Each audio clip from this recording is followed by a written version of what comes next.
Peach Blossom Det. Chapter 7. It was overcast the next day, and the soft gentle breeze carried a faint chill.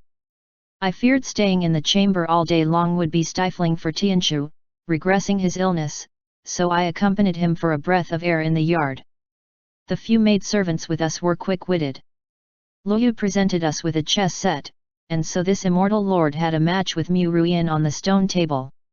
2 games. 3 games. How dull. The so-called fun in playing chess was to vie with the other player for the win or loss of 1 or 2 chess pieces and the gain of an edge or 2 in the game. You rejoice, I fume. You smirk complacently, I sneer glumly. You play, at times scratching cheeks, at other times breaking out in cold sweat, hard-pressed to make a move. This was the fun we as players sought. But when Mu Ruian played chess, he was completely expressionless. He was unflappable when I conquered one of his chess pieces, and he was still as impassive when he conquered one of mine. Win or lose, his expression was the same. This immortal lord felt extremely vexed. This immortal lord had played a few games with Tianchu Xingjun back in the heavenly court, but he was not like this at all. When I pushed him into a corner, his brows would furrow slightly while he mulled it over. When I fell into his trap, the corners of his eyes would betray a hint of a smile even if he did not reveal his delight openly. There might not have been much, but there were some emotions. Now that I compared them like this, the wooden sculpture of Mu Ruian was slightly different from the Tianchu of yesteryear. I still remembered the time we had met by chance at the old man of the South Pole's place. This immortal lord had just played a match with Tianchu, and that game was extremely unfavorable for me. I was held in check everywhere, and even when I did all I could not turn the tide in my favor. So it was with sorrow that I had thrown down my chess piece and conceded defeat with a sigh. Tianchu, who had been tapping against the chessboard with a white piece he was holding between his fingers, smiled upon my surrender. His long, slender fingers retrieved the chess pieces on the board and put them back into their respective baskets. Tianchu Xingjun usually was a frosty one, but with that one smile, he had no longer looked as cold. I looked at this Mu Ruian before me. With this one reincarnation, he had become completely devoid of whatever bit of the warmth that had remained in him. Mu Ruian was just like the breeze today, mild and gentle, but cool through and through. Mu Ruian raised his clear eyes to look at me, a gaze that spooked me. I had been so absorbed in my thoughts that it took a moment to register what had happened. Hastily, I said through an embarrassed smile, I was lost in my thoughts and forgot all about making my move. Then, without thinking, I set down the piece in my hand. Mu Ruian's expression finally underwent a change. Young Master Li is playing the white pieces. Why did you put down a black piece? My face burned slightly. I had won a number of Mu Ruian's pieces earlier and had been collecting them when I'd unwittingly been distracted by a stolen glance at his expression. In my confused state, I had put down the one in my hand, a black piece. My embarrassment only mounted. I picked the piece back up. I was befuddled. An unheard voice spoke from afar, not befuddled, but intoxicated as the wind, as I view the flowers. This immortal lord let out a cough and watched as that figure in azure walked in. Young master, a maidservant announced. Mr. Zhao is here. Rubbish, I thought, Mr. Zhao is standing right in front of your young master. How would this young master not know he's here? Mr. Zhao cupped his hands in greeting. I took the liberty of coming to pay a visit, and entered your courtyard directly. Third young master, please do not hold it against me. I followed suit and returned his greeting, cupping my hands back. Mr. Zhao, please don't stand on ceremony. I'm only too glad to have you here today. Heng Wen must have come over because he could not contain his curiosity to see Tianchu Xingjun. I waved a hand to dismiss those waiting in attendance. Sure enough, Heng Wen feigned an uncertain look and looked at Mu Ruian. Mu Ruian rose to his feet. I coughed again. Ruian, this is Mr. Zhao. Mr. Zhao, this is. Heng Wen politely cupped his hands at Tianchu. This humble one is Zhao Heng, an advisor from the prince's manor. I hope young Master Yan will not hold it against me if I intrude and interrupt you from playing chess. His pair of smiling eyes fixated only on Tianchu. Mu Ruiyan returned the greetings. Mr. Zhao, you're too polite. If you don't mind, you can simply call this humble one Ruiyan. I'm too undeserving of the title of young master. Heng Wen could tell that Tianchu's words bore no malice, but still, given Tianchu's present circumstance, seeing outsiders would only draw out more of the bitterness in his heart. A breeze swept past again. Mu Ruiyan let out 2 light coughs, and must have strained himself to swallow back the rest of them. With some difficulty, he said to Heng Wen with a smile, "Please excuse my lack of decorum. This humble one has a small issue to confer with third young master," Heng Wen said, "so I shall not hold you back from your rest, young Master Yan." He stealthily tugged at my sleeve, and I followed him about 10 steps away. "Why are you here?" I asked in a hushed tone. Heng Wen softly said into my ear, "Nanming Dijun is here. Right in the front yard." This immortal lord was astonished. "Hey! Shhh, Heng Wen hushed me. "You have to pretend to know nothing of it and go over to the front yard. Tianchu doesn't look good. You should first get him to take a rest in the bedchamber." I immediately turned back. At the stone table, Mu Ruiyan was sweeping up the chess pieces. "You should head back in and rest. Read a book. Let the servants tidy up." Mu Ruiyan ignored me, so I could only leave him in the courtyard and hasten to the front yard with Heng Wen. On the way there, I asked Heng Wen, "I can't believe Nanming Dijun is this bold, brazenly coming to the Prince of Eastern Commandery's manor under the name of General of the Southern Commandery. General Shan may be a lovesick one, but he is astute," Heng Wen answered with a smile. "How could he commit such a folly? You will understand once you see him." The scene in the front yard gave this immortal lord a huge shock. 10 or so people dressed in short jackets were lined up on the open space. The chief steward of the inner courtyard paced to and fro before these people, with one hand behind his back while the other twirled his goatee.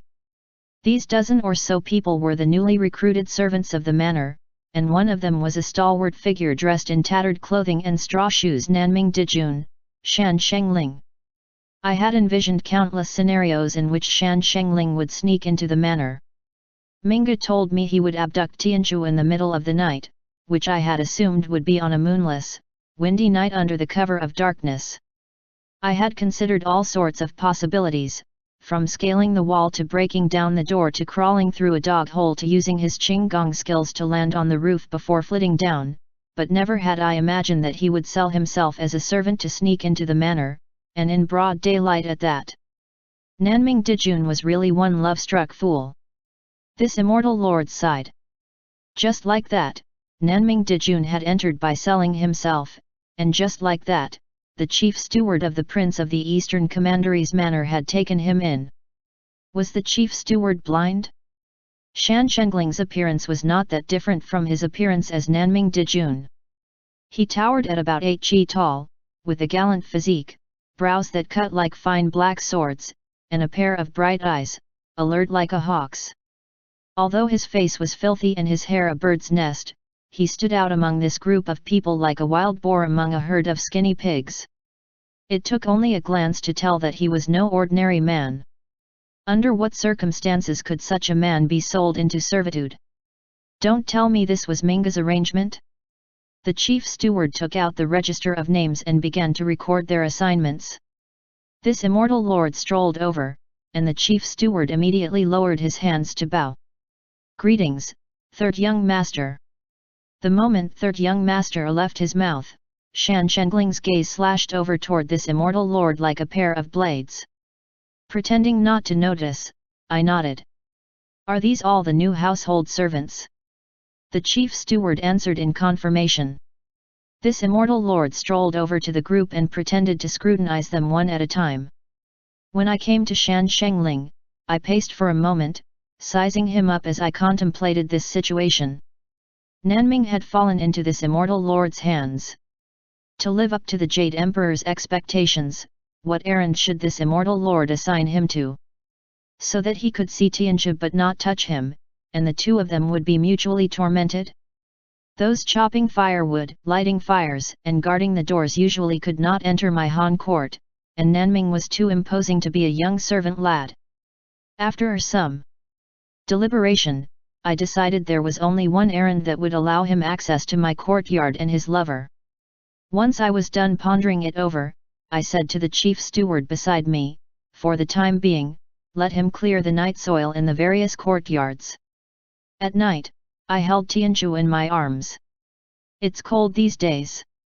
I'll sleep with you under the same quilt. Once I was done washing up the next morning, I pretended to visit the back garden for some morning air, hiding as I dodged into Heng Wen's chamber. I unabashedly had him lift my real form out of Li Ximing's body. Heng Wen did so readily, and gladly returned to Han Court with me, where we concealed ourselves in midair to watch the show. In a corner of the courtyard, Shan Shengling, all dressed in servant attire, was making an inventory of the chamber pots. The instant he reached out to lift the chamber pots, he inadvertently looked up, just in time to see the frail figure in the walkway. As if sensing his gaze, the figure turned around. The moment the two pairs of eyes met, heaven and earth froze. Cue the meeting between the butterfly lovers, Liang Shanbo and Zhu Yingtai. When this immortal lord was still immortal, a poor scholar who repeatedly failed the imperial examinations had asked someone to deliver several heart-wrenching poems to me as a demonstration of his talents. I had yet to fall out of love then, and for a time amused myself reading those resentful poems and sorrowful verses. I remembered two lines in particular. They spoke of the eyes of a woman in her lady's chamber, a woman long parted from her husband, like autumn waters up close and mountains afar, the crab-apple blossoms weep in the dark of the night. Reading it shook me greatly. Eyes that looked like water when viewed up close and looked like mountains when viewed from afar, and when viewed in the middle of the night, they resembled two crab-apple blossoms shedding teardrops of dew. Imagine just how terrifying it would be to see such a pair of eyes on a person's face. I had truthfully conveyed my thoughts. The person who delivered the poem left without saying a word and repeated them verbatim to the poet. Allegedly, the poor scholar spread the poem manuscript open and let loose 3 hysterical laughs, then coughed a mouthful of fresh blood onto the paper and left with a flick of his sleeves. And allegedly again he had gone into a remote, forested mountain to cultivate the Dao or turn to Buddhism. Thinking back on it now, I had indeed wronged him. Because of my ignorance and incompetence, I had forced such a great literary talent deep into the mountain forest. How insightful those 2 verses were! Just look at how fitting they were for the scene playing out now. Tianzhu's eyes were just like autumn waters seen up close, while Nanming's eyes were the barren mountains seen from afar. One brimmed with unspeakable misery, sorrow, pining, delight, and never-ending tenderness, while the other teemed with deep longing and bare, naked love. A gaze, that's all it was, a mere gaze. Shan Shengling picked up the chamber pots and left the courtyard without so much as an expression, while Mu Ruian feigned composure and turned back, although his face had inevitably blanched a little whiter, and as he took a step, his body quivered. The little lovebirds being battered apart are indeed pitiful, Heng Wen commented. And the rod battering the lovebirds is detestable, right? I quipped. Heng Wen yawned. Nanming Dijun has no right to blame you. When he was the rod in the past, his blows were far more merciless. He looked at me from the corners of his eyes. You're still bearing a grudge over what happened to Qing Tong'an's Hailan, aren't you? I let out a grim laugh. How could I forget? Qing Tong was a messenger boy under the command of Donghua Dijun. Donghua Dijun had been on good terms with Heng Wen Xingjun, so he often extended the invitation for chess or tea to me as well. It was always Qing Tong who delivered the messages, and after some back and forth, we became familiar with one another. Qing Tong was bright and quick-witted. As his job involved delivering messages, he was able to travel to the various areas of the heavenly court. Who could have expected him to begin an illicit love affair with a junior celestial maiden at Pixiang Palace over the course of frequent contact? Touched by secular love and desires, they did something they ought not to do in the heavenly court.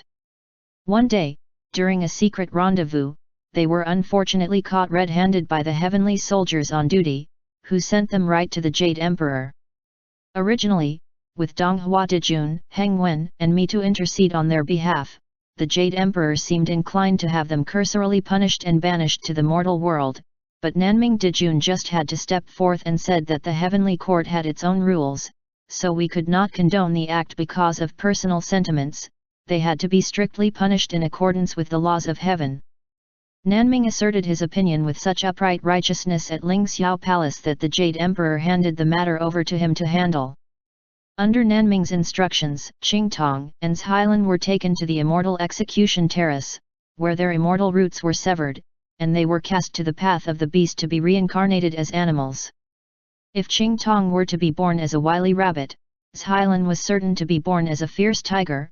If Xilan was an ant, Qingtong would be a pangolin, and if Qingtong become a shrimp, Xilan was bound to be a fish that ate shrimps. Only in this way of mutually killing and living at odds against each other for 9 lifetimes would they be able to reincarnate as humans, and even so, they would still be each other's mortal enemies, fated to never be together. Nanming Dijun had not dared to offend Donghua and Heng Wen at that time, so he slapped a charge against this immortal lord on Lingxiao Palace, the crime of inciting and abetting. He said that I did not have any cultivation, and my mortal root had yet to be severed, which implied to the Jade Emperor that it was this immortal lord who had instigated Qingtong to flirt with Xilan. Who would have expected it would be the same Nanming Dijun who would have an affair with Tianxia Xingjun?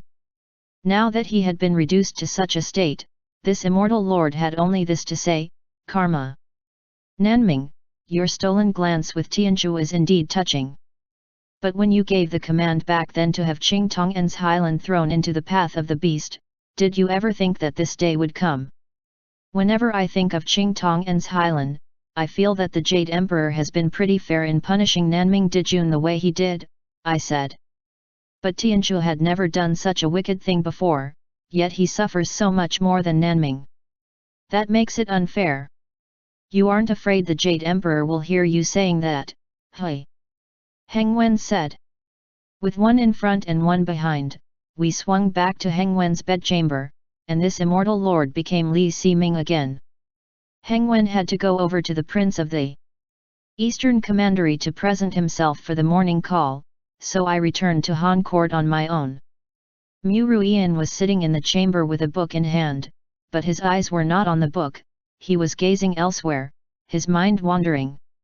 This immortal lord stepped up to him. Ruian, you look to be in a trance. Are you thinking of home, or are you thinking of your lover? Lovesickness was written all over Mu Ruian's face, but he answered, just lounging around all day, occasionally reminiscing the past. I stood before him and said cynically, oh, the past with that particular old friend of yours, right? Mu Ruian said nothing. This immortal lord set a hand on his skinny shoulder and took the book he was holding with the other. It was a book of poems by attendant in ordinary Gao Shi. Li Siming's bedchamber was split into 2 sections by a semi-open work sandalwood partition. A bed canopy had been set up in the interior section, while the exterior, which had some antiques and trinkets, could be used as a study with a writing desk placed within. After moving Mu Ruian in, this immortal lord went to the special effort of placing stacks of tragically sorrowful poems and forlorn prose on the small table by the writing desk to fuel his heartsickness. I had originally wanted to see Tianxia with a book of poems tucked under his sleeve, gazing tearfully at the drifting clouds outside the window. That would surely be a sight that would evoke feelings of pity in the others, but he did not appreciate my good intentions. 2 days ago, he had somehow found a book of changes in some random corner and taken a weasel hair brush to add annotations as he read. What was there to annotate? Which fortune-telling booth on the streets did not have a copy displayed in their stalls? Just seeing the archaic small seal scripts on those pages hurt my teeth. Let him read since he loves to read, this immortal lord thought. It was better than making a scene and hanging himself or jumping into the river. The night before last, it was only by the time I was sitting on the edge of the bed that he set down the book and came to sleep. He finally swapped to a book of poems today, but it just had to be by the poet, Gao Shi. I looked at the cover, my brows creased in a frown. It then suddenly dawned on me. That's right, his lover, Shan Shengling, was a general now. That was why he was reading war poems from Gao Shi, taking in verses of beacon fires and blade glints, imagining the man amidst beacon flames and flashes of the blade. And having seen Nanming carrying chamber pots in the yard earlier, he had to read a few more verses to reacquaint himself with the real and valiant appearance of Shan Shengling. Some thoughts of yours, I can discern with a glance. I laughed inwardly to myself and returned the book to Mu Ruian. You are already mine. Old flames, old times, those are not things you can think about anymore. From today onward, you can only think of me and us. That's easier said than done, Tianchi said. What? Never had I imagined that he would refute me. Mu Ruian closed the book, raised his chin, and turned to face me with those cold but clear eyes. The heart acts in spite of oneself, much less others. How could I simply stop thinking by just saying so? If I acquiesced, wouldn't that be a lie? Such cutting words, and to think it was Mu Ruian who had said it right to my face. Love was truly formidable. Now that his lover was here, even his personality had changed. In a display of my magnanimity, I smiled without taking it to heart. I dragged over a chair and took my seat before the table, then poured a cup of tea to drink. Mu Ruian looked at this immortal lord's left sleeve with a slightly doubtful expression. It was then I remembered that the solid object in my sleeve was meant for Tianchu. I hurriedly fished it out and laid it erect on the table. A bamboo tube about 15 centimeters tall, verdant green on the outside, smoothly polished on the inside. Do you like it? I asked Mu Ruian with a smile. Mu Ruian examined it. His expression was reluctant as he answered, "This brush holder is very simple and interesting." I pushed it in front of Mu Ruian. "It's not a brush holder. Take a closer look."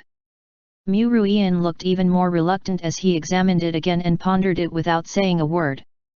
With a gentle smile, I said, "I saw you reading the Book of Changes these last few days, so I got this for you." I fished some copper coins out of my sleeve and tossed them inside the bamboo tube before picking it up to shake it. "From now on, if you get bored reading the Book of Changes, you can divine some fortunes.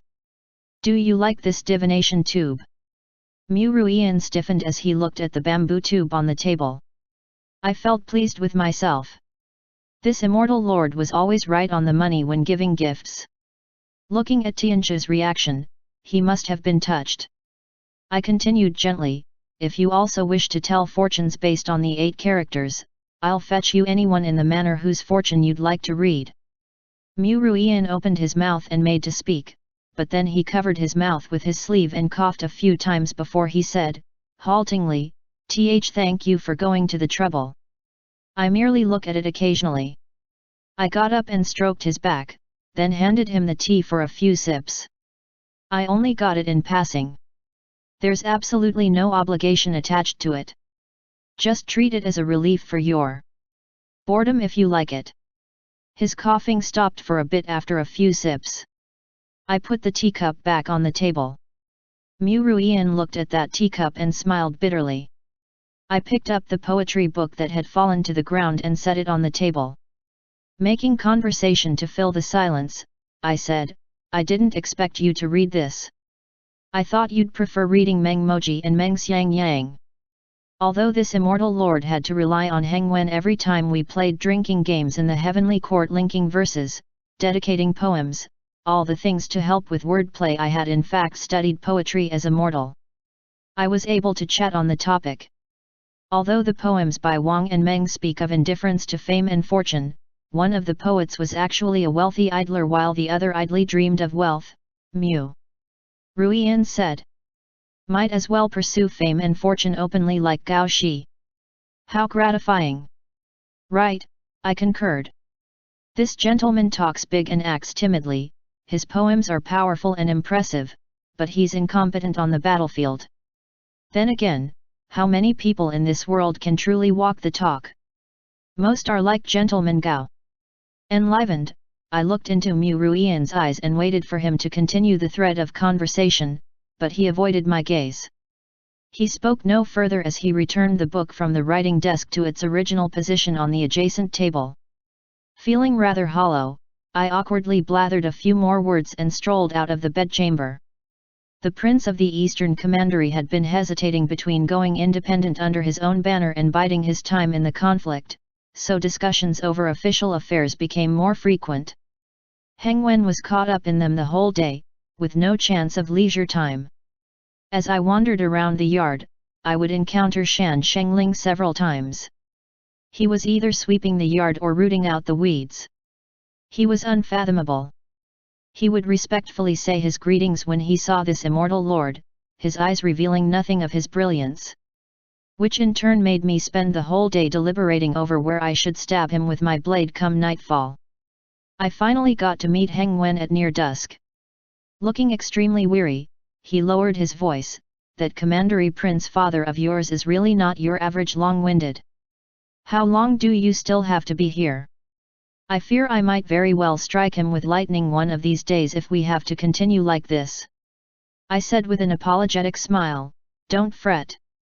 I'll slowly return the favor I owe you once we return to the heavenly court. Tonight, I'll put on a show of stabbing Nanming to relieve you of your boredom. How's that? You must have been spending the whole day mulling over where to stab Nanming, right?"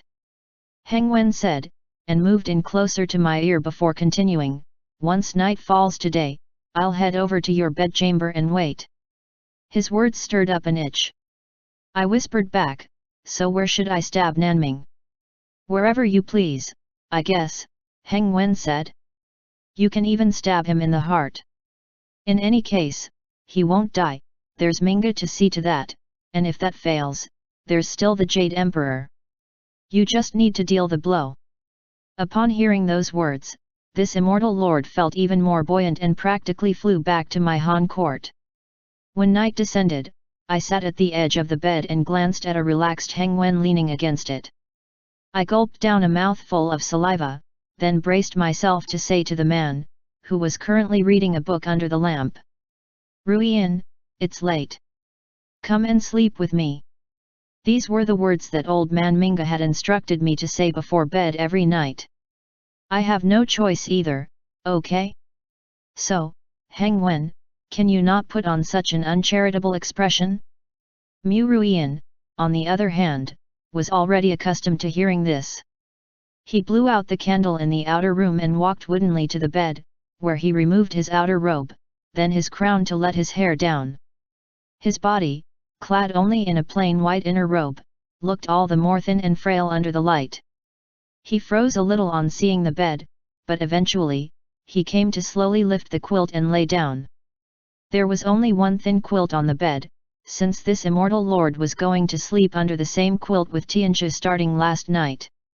Heng Wen said from where he was propped against the bedpost, "Aren't you going to sleep?" I was on pins and needles all over. With Tianzhu here, I could not talk to the air. Unable to respond or smile, I thickened my skin and took off my outer robe, then I lifted the quilt and leaned forward to snuff out the bedside candle before lying down again to sleep. I completed each step with much difficulty. Mu Ruian was pining for Shan Shengling, and judging by his breathing, he seemed to be awake and lying with his eyes open. Heng Wen lifted me out of my mortal body and quietly, smilingly asked, "So has your love blossomed after sleeping with Tianzhu every night, sharing the same bed and quilt?" I laughed dryly. "Isn't it because Nanming is here that I have to put on a realistic show? This only started yesterday, and after tonight, I reckon there will be no more need for it." "Those words you said before bed are rather affectionate," Heng Wen commented. "That's what Minga taught me to say," I said, with a twitch of my face. I had to say it. Heng Wen probably felt that he had laughed at me enough, so he made no further comment. We both sat down in the chamber, and Heng Wen yawned. You've been overworking the entire day today, so you should be resting early. How about I lend Li Siming on the bed to you? You can possess him and lie down. Forget it, Heng Wen said lazily. Leave that bed for you and Tianchu to lie in. Let's not cause complications. I fear it might be easy to possess but hard to get out of. Then he propped his head up with a hand on the table to rest. Toward the hours of midnight, the wind rustled, and a black shadow flitted past the window. A thin blade slipped through the slit in the door and pushed aside the bolt. The door soundlessly opened a crack, leaking in a gust of night breeze. This immortal lord and Heng Wen promptly perked up, watching as that black shadow slinked into the chamber. General Shan, you are finally here to make your move. The shadow half crouched as it moved, taking advantage of the moonlight to enter the inner room and approach the bed. The weapon in his hand glinted coldly in the darkness. Heng Wen and I stood by the partition, and I could not help but say, 2 people are sleeping on one bed, and it's dark in here. How can he tell which is Tianchu and which is me? Look at him flashing his weapon. Isn't he afraid of injuring the wrong person? Just as I spoke, Nanming came to a stop before the bed. Something suddenly glowed in his hand, a night luminous pearl the size of a pigeon egg. With his other hand, he used the tip of his blade to lift aside the bed curtain. Tianchu was sleeping on the same side where he stood, so Nanming only had to cast the luminous pearl over him and see Mu Ruian. Heng Wen and I swung over to the bed and craned our necks to look. Within the bed curtains, Mu Ruian seemed to sense something and abruptly sat up. Under the glow of the luminous pearl, the eyes of the lovebirds met, and for a moment, time froze. Truly, neither of them were afraid that this immortal lord, the third young master Li, who was sleeping at the side, would wake up. Time for you to take the stage, Heng Wen said. Aren't you going back in and getting up? No rush, I said. Shan Shengling grabbed Mu Ruian's arm and pulled him off the bed. He lifted the coldly glinting dagger and moved to bring it clean down on the inside of the bed. Mu Ruian reached out to stop him. Don't kill him. He spoke so quietly, but I heard it clearly. Why? Shan Shengling said, the word so chilling it was like millions of ice blades. Cut the rambling. Fleeing is more critical, gentlemen. But these 2 simply would not flee, and insisted on fussing over details. He has not done anything. He's not a bad person, Mu Ruian said, his tone extremely mild, as if he was talking about cabbage. Oh, Tianchu's feelings for you are deep, Heng Wen quipped. Do you not want me to kill him because you are worried for his life, or because you are afraid of tainting my blade? Shan Shengling said coldly. Tianchu said nothing. Shan Shengling sneered and suddenly raised his pitch. I made such a commotion by your bed for so long, and although you may have held your breath to conceal your breathing, you in fact woke up a long time ago. Why not get up for a chat? Now, this immortal lord could begin the show. I plunged into Li Siming's body and calmed my breath. When faced up against a master, one had to keep a steady, imposing presence. So, I slowly opened my eyes, slowly got up, slowly felt for the flint to light up the candle, and slowly walked out from the other side of the bed. And slowly wondered where exactly I had hidden my steel blade. Shan Shengling had already tucked the luminous pearl under the front of his clothes. With his free hand, he gripped Mu Ruian's arm. Trading looks with the 2 people before me, this immortal lord felt delight, concern, and woe. Given how I treated Tianchu, he actually stopped the blade for me, therein lay the delight.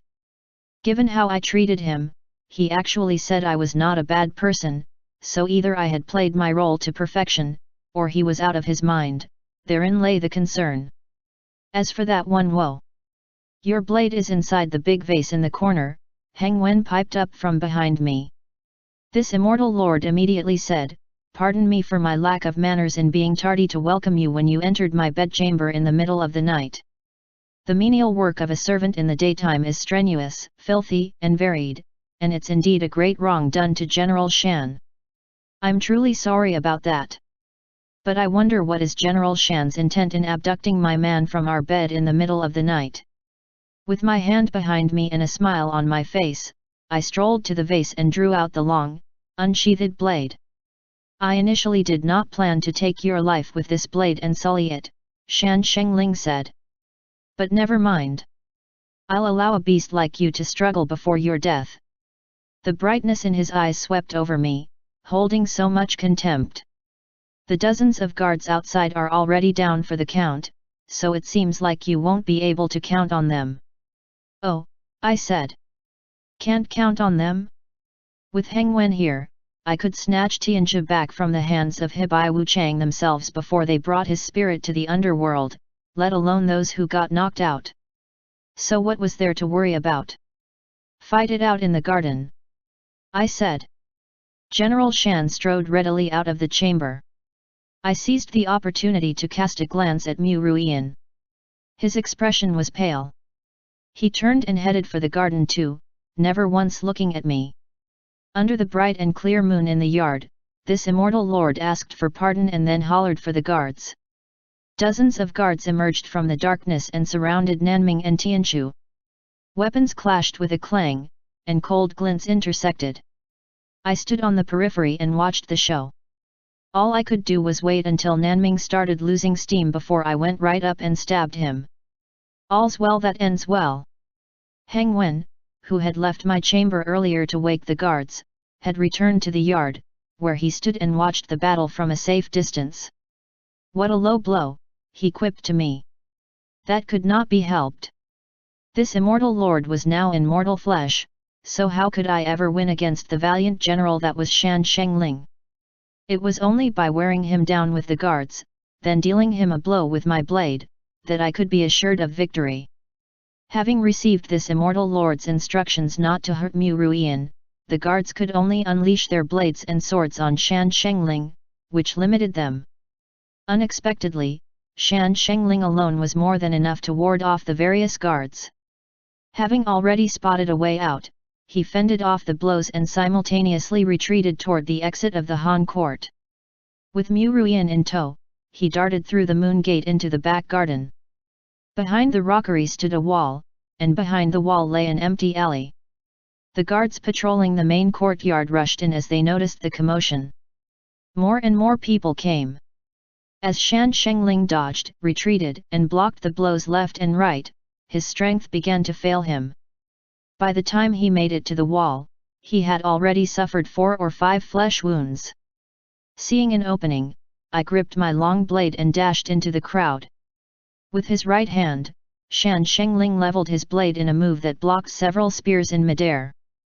With his left hand, he struck against the incoming force from the other side, leaving the front of his chest exposed. Seizing my chance, I aimed the tip of my blade and did him the honor of striking toward his right breast. 20 centimeters. 15 centimeters. 10 centimeters. 5 centimeters. At 5 centimeters, the figure before me blurred, and I felt a sudden chill in my chest. Astonished, I looked down at the long spear, the tip of which was buried in my left breast. A pair of hands held on to the other end of the spear, hands that were long and slender and seemed to lack strength. I had held those hands before, bony hands that jutted uncomfortably against my own.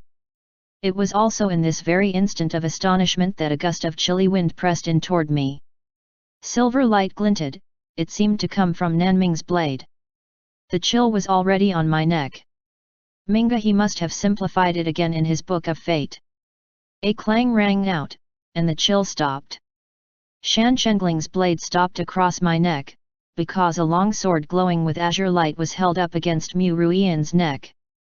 A pale, azure gown fluttered slightly in the wind. Let him go, and I'll let you and Mu Ruian leave the prince's manor safely. Oh, Heng Wen. It does not do to be ostentatious. Showing yourself is one thing, but that sword of yours is a tad too bright. The guards gripped their weapons, undaring to make a rash decision. Shan Shengling looked at Heng Wen with his eyebrows raised. Could you make such a decision? Of course, Heng Wen said, before turning to the guards. Put down your weapons and retreat from the garden. Mr. Zhao was a hot favorite of the Prince of the Eastern Commandery. The quick-witted guards set down their weapons and withdrew to the moon gate. The blade retracted from this immortal lord's neck. Heng Wen, too, withdrew his long sword from Mu Ruian's. Young Master Yan, he said mildly, the spear tip is already buried in his flesh. Shouldn't you let go now? The hands gripping the hilt of the spear unclenched, and Heng Wen supported my back with a hand. Can you hang in there a little longer? He asked under his breath. In that instant, his expression held nothing but blatant sympathy. I sucked in a breath of cold air and gasped, it's just a tad too painful, cough cough. Minga, that goddamned Minga. Shan Shengling narrowed his eyes at Heng Wen. I didn't even notice it when you got close earlier. Amazing skill you have there. Clearly. He took advantage of the chaos and used his powers to manifest himself instantly. It'd be odd if you, a mere mortal, could detect him. Putting on airs, Heng Wen casually replied, you flatter me. Shan Shengling smiled. I'm in awe of your poise. May I know your esteemed name? So Heng Wen responded, it's my honor to be asked by General Shan. This humble one is Zhao Heng. Surprisingly enough, Shan Shengling cupped his hands. Thank you, young Master Zhao, for your guidance today. I hope I will have the chance to spar with you again on another. Heng Wen's hand remained on the back of this immortal lord, holding me upright, so he remained standing, and gave a slight nod of his head. Shan Shengling narrowed his eyes again, trying to read Heng Wen. Then, with Tianzhu at his side, he turned away. Tianzhu looked back. I had not managed to get a good look at his face after he stabbed me. Looking at him now, his face had not become any more readable than before. Those pitch-black eyes looked back as he said, I'm sorry. I took a deep breath to brace myself. It's fine. I deserve it, right? I really did deserve it. Mu Ruian blinked for a fleeting moment, then he turned away. Shan Shengling took him, and jumped onto the perimeter wall. Then, they disappeared into the night. I slumped to the ground. I heard the people around me begin to bustle, bursting into a fuss. It was Li Siming's father and two elder brothers who had crawled out from under their quilts after getting wind of what had transpired. I wondered if they had brought the physician. Heng Wen whispered under his breath, endure it for a moment. I'll lift you out when I get away from the public eye. This immortal lord gasped with a bitter smile, you can't. Given the extent of the injuries, the moment you lift me out, Li Siming will surely die. I'll just have to stay in here, and hang on. And Heng Wen said to me in a frosty tone, serves you right. End chapter. Peach Blossom Det. Chapter 8. This was what Old Man Minga had written in his Book of Fate. Night. Shang Shengling rescues Mu Ruian. Li Siming finds out. A fight ensues. Heavily wounded because of Mu Ruian. Flees. Minga held his beard in his hand and said to this immortal lord with a smile, see. It's all very clearly written, isn't it? I said nothing. For what it was worth, Li Siming was already a stiff corpse.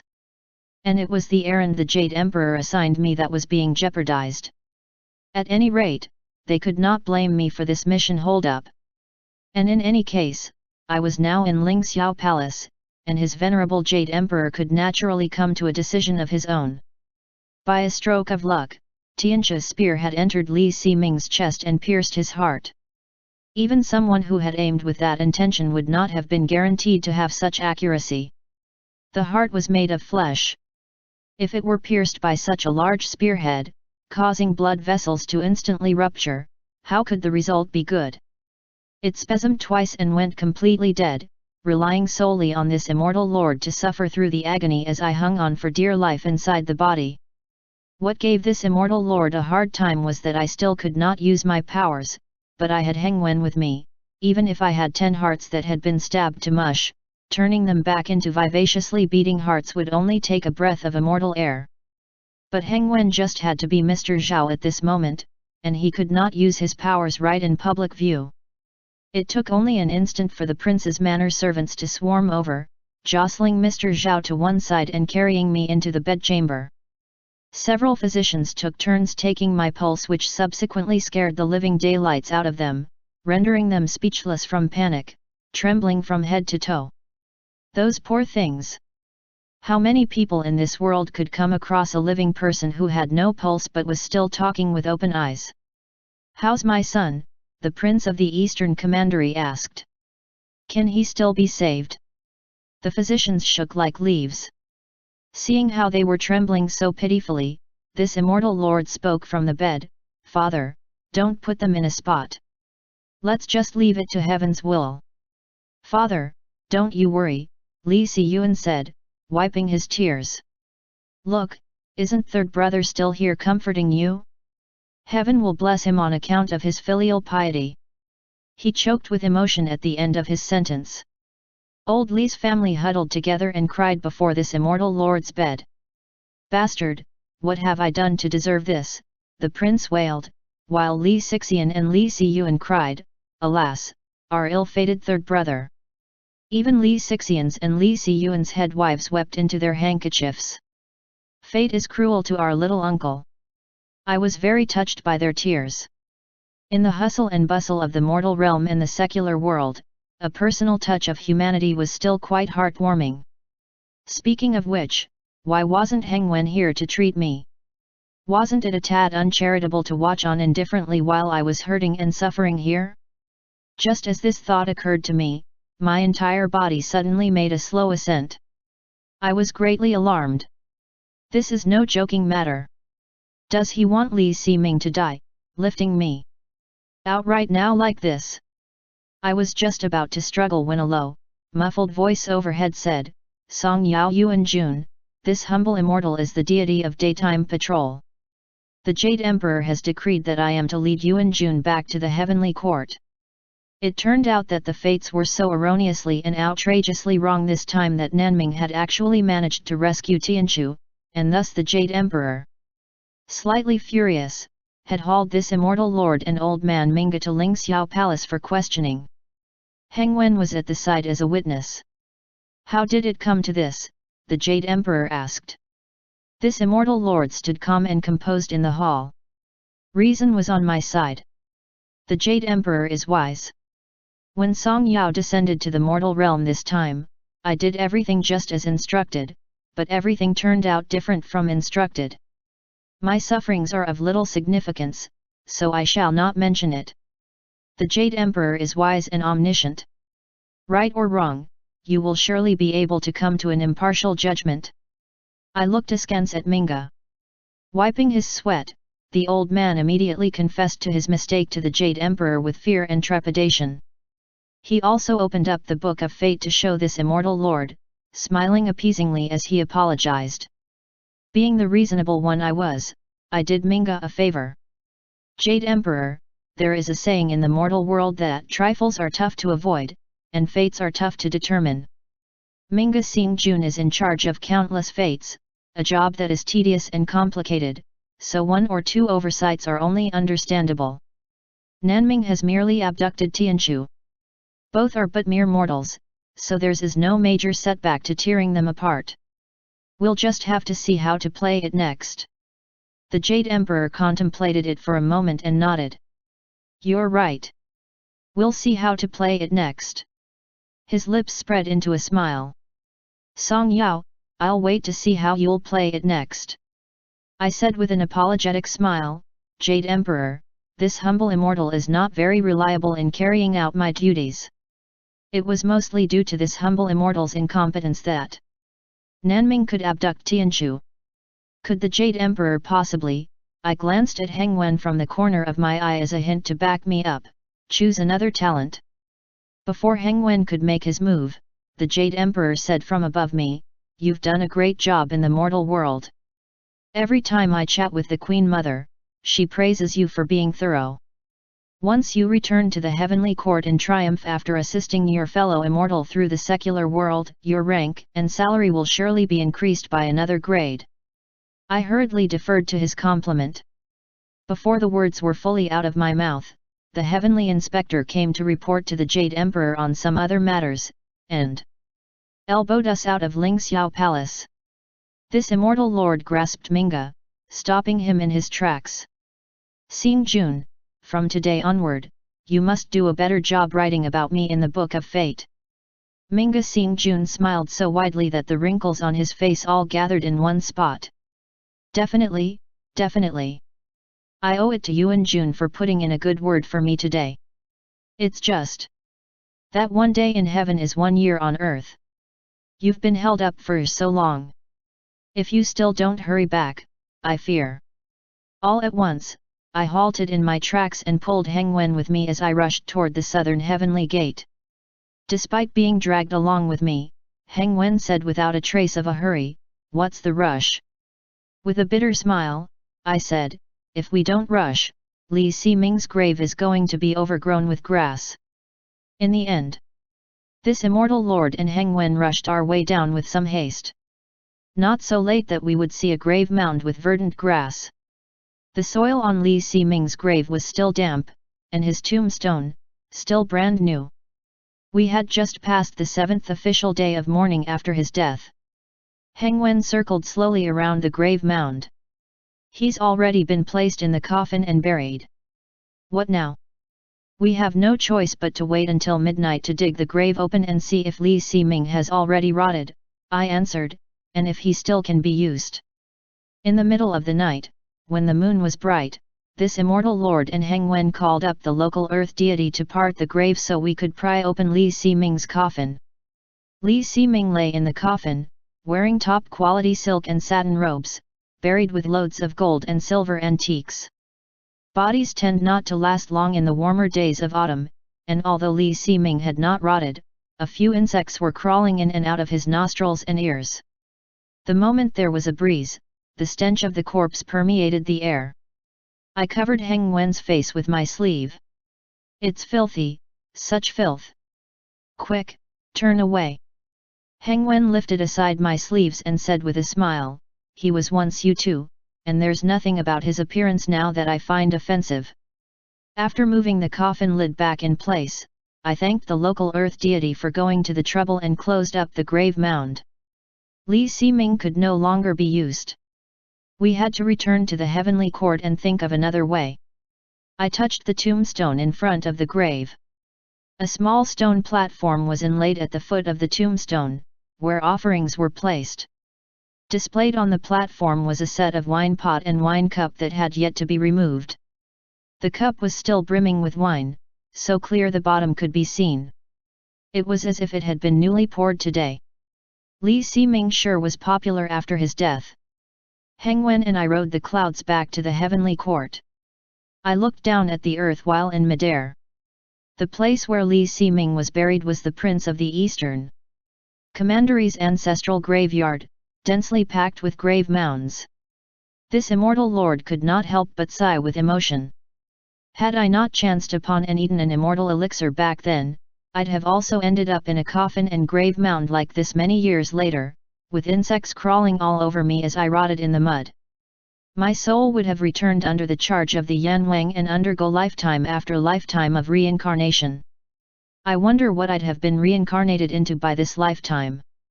Heng Wen looked askance at me and sucked in a breath. So broody. On returning to the heavenly court, this immortal lord dashed right for the western gate. Of the 4 gates of the heavenly court, the southern gate led to the present realm, the western gate to the past realm, the eastern gate to the future realm, and the northern gate to the mundane realm. Once at the western gate, this immortal lord intended to return to the time when Li Siming was still bedridden for diagnosis and treatment. I wanted to repossess the body at the very instant the daytime patrol deity lifted my real body out and Li Siming breathed his last. Heng Wen would then restore that utterly ruined heart to its original state. All's well that ends well. Marshal Gongjiang, who was on duty before the western heavenly gate, stopped this immortal lord. Yuan Jun has just returned from Ling Xiao Palace. Haven't you heard that Heavenly Inspector Chow has already reported to the Jade Emperor that the western gate has collapsed and is undergoing repairs? It cannot be used for the time being. So, I had no choice but to turn to the northern gate, which connected to the various realms. It could be considered a backup for when the other 3 heavenly gates were being repaired.